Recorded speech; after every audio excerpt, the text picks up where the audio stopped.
Supreme court নির্দেশ দিয়েছে 31শে December অবধি আপাতত চাকরিতে বহাল থাকবেন শিক্ষকরা। এই রায়টা নিয়ে আপনি কিভাবে দেখছেন এবং কি হতে পারে পরবর্তীকালে? সুপ্রিম কোর্ট যেটা বলেছেন সেটা হচ্ছে যে যেহেতু রাজ্য সরকার বলছে যে শিক্ষক থাকছে না, পড়াশোনা অসুবিধা হবে ছাত্রদের, সেটা বিবেচনা করে বলেছেন ডিসেম্বরের মধ্যে তোমাদের নতুন নিয়োগ প্রক্রিয়া শেষ করতে হবে, 31শে মের মধ্যে বিজ্ঞাপন জারি করতে হবে।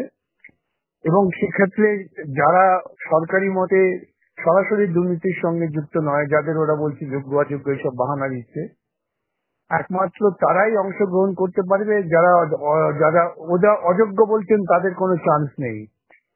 এবং শিক্ষাকর্মীদের কোনো চান্স নেই, অর্থাৎ শিক্ষাকর্মীদের চাকরি চলে গেল, এটা পার্মানেন্ট হয়ে গেল। এক দুই, অযোগ্য বলে যাদের তাদের চাকরি চলে গেল, সেটা পার্মানেন্ট হয়ে গেল। এখন তথাকথিত যোগ্যদের তারা ডিসেম্বর পর্যন্ত সুযোগ দিচ্ছেন, কিন্তু এই কাজ করার ফলে তাদের পক্ষে আইনি কোন রকম যে সহায়তা, যাকে পরিভাষায় বলে ইকুইটিটা, থাকবে না। অর্থাৎ ডিসেম্বরের পর তাদের চাকরিও চলে গেল। আজকে সরকারের এই দরখাস্তের পরে এটা আমার পূর্ণ মাত্রায় ঠিক হয়ে গেল যে এই দুর্নীতিমূলক চাকরি সবটাই গেল, কিছু অংশ ডিসেম্বরে পরে যাবে। এই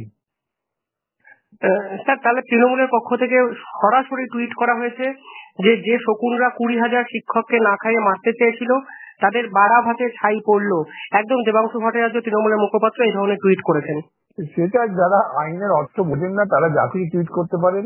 বরং এ থেকে ওরা যে চেষ্টা করছিলেন যোগ্য অযোগ্য কাজে ফিরিয়ে আনবো, সেটা গেল, সবটাই গেল। এখন প্রত্যেককেই রাস্তায় বসতে হবে। এখন ওদের মধ্যে মারামারি লাগবে, ওরা কাকে অযোগ্য কাকে যোগ্য বলবেন সেটা তো ওদের ব্যাপার। এখন সেটা নিয়ে তো ওদের মধ্যে মারামারি লাগবে। শিক্ষাকর্ম যারা কর্মী তাদের চাকরি চলে গেল, তারা এখন ওদের চামড়া গোটাবেন। কারণ দেবাংশু বলুক আর মমতা বলুক, ওরা নিজেদের বিপদ আরো বৃদ্ধি করলেন, এটা বলতে পারি। সমাজের জন্য আরো ঝগড়া বাঁধিয়ে দিলেন। স্যার, গ্রুপ সি এবং গ্রুপ ডি কোনো ক্ষেত্রেই আর যোগ করা যাবে না চাকরিতে। তারা একেবারে গ্রুপ সি গ্রুপ ডি তারা আউট, তাদের আর কোন রকম সুযোগ নেই।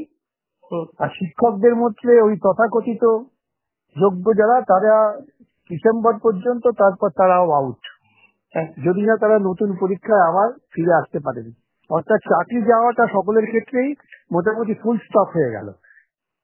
স্যার, শিক্ষাকর্মী এদেরকে নিয়ে কি বললেন সুপ্রিম কোর্ট, এবং এরা কি করবেন এখন? তো সে অর্থে কিছুই জানা যাচ্ছে না। এদের তো চলে গেল, সরকারি তো সরকারের আবেদনের ভিত্তিতেই এদের সব চাকরি চলে গেল। এখন সরকার, মুখ্যমন্ত্রী নেতাজি ইন্দ্রজিৎকে যে ওদের ভাওতা দিয়েছিলেন, যে কথা আমি বলেছিলাম, উনি আরেকটা বিপদের দিকে এদের ঠেলছেন, ঠিক সেটাই হলো। বিপদ বাড়লো, এদের মধ্যে আরো বিভাজন তৈরি হলো। এখন আরো মারামারি বাড়বে, তৃণমূলের মধ্যে আরো খুনোখুনি বাড়বে। দেবাংশু কার থেকে টাকা খেয়েছেন বা দিদি কার থেকে টাকা খেয়েছেন, এখন এই মারামারি বাড়বে। স্যার, মুখ্যমন্ত্রী বলেছিলেন plan A B C D ওনার কাছে রেডি আছে।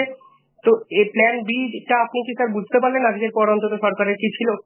এটা হচ্ছে প্ল্যান এফ, আমি বলি জি এফটা তুমি বলিনি, এটা হচ্ছে ফাইনাল ফুল স্টপ, আর কিছু ওদের করার রইল না। আচ্ছা স্যার, এরপরে অন্তত অযোগ্যদের বাঁচানোর জায়গায় কি সরকার থাকলো? কারণ মুখ্যমন্ত্রী বলেছিলেন সরাসরি ভাবে আজকে ওদের দরখাস্তের ভিত্তিতে সুপ্রিম কোর্ট পরিষ্কার বলে দিলেন যে অশিক্ষক কর্মচারী এবং তথাকথিত অযোগ্য তারা আউট, তাদের কোনো স্কোপ নেই। স্যার, আমরা বারংবার রিভিউ পিটিশন সংক্রান্ত একাধিক কথাবার্তা শুনছিলাম রাজ্যের পক্ষ থেকে যাওয়া হবে, রিভিউ করার জায়গাটা কি আর থাকলো? এরপরে রিভিউ আর কোনো জায়গা থাকলো না। আমি সে কথাই তো বললাম, ওরা এই সমস্ত শিক্ষক অশিক্ষক কর্মচারীদের বা সাজানো কিছু, ওদেরকে অনেক অধ্যাপকরাও গিয়েছিলেন যোগ্য বলে, ডিআই অফিসের কর্মীরা, ডিআই এডিআই, তারাও গলায় যোগ্য বলে গিয়েছিলেন, সেখানে আমার কাছে তথ্য আছে।